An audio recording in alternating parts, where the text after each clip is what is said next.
All right, switching gears now to what it looks like outside. I'm still thinking about last week. I don't know if you guys remember. I mean, it was like heat storms, heat storms, heat storms. I forgot about and we've that. just kicked off a really nice week. Yeah. That's kind of like what we are going to be expecting by the end of the week, Matt. Oh, so you hit the nail on the head right there. Foreshadowing. Heat storms, and then we'll talk about low pressure systems.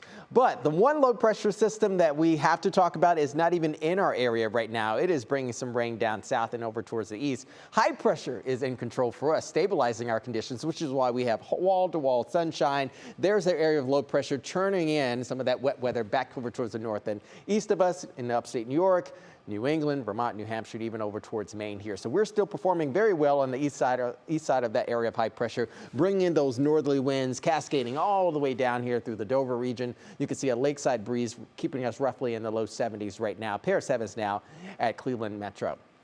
So here's your National Design Mart forecast for the rest of the evening. Like we're going to keep with this narrative of keeping that north breeze around overnight tonight. And I think mainly clear skies as well. We could have a couple clouds move on through, maybe a couple isolated drip drops here far north and also east in Lake and also Ashtabula County. But we're going to have widespread 50s, at least for the most part, tomorrow. Maybe a stray shower or two, again, cascading across the lake early. But again, expecting mostly sunny skies with a few clouds throughout the afternoon. That is basically the theme. You get these afternoon garden variety type heated storms that moves through, courtesy of diurnal heating.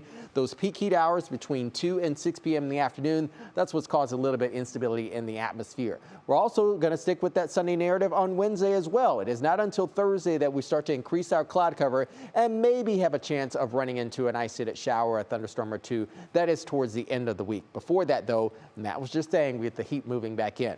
50s widespread tonight. We're going to keep with that northwest breeze, roughly about 10 miles per hour. 57 for our Canton area. We're likely going to be nearing 60 degrees Norwalk area, even over towards Ashland and also Mansfield. So here's that Union Home Mortgage 7. Look at our temperatures climbing yet again by the time we get to Thursday, mid to upper 80s. Feels like mid to upper 80s, actually. Then the frontal boundary kicks us back down into the near normal territory. Low 80s expected. I think the weekend is also going to be quite nice.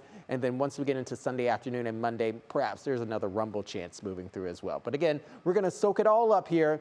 Less humidity, comfortable conditions, and sunny skies. Mother Nature says, you're welcome. Oh, and we will say thank you. Beautiful. Thanks, Jace. You're welcome.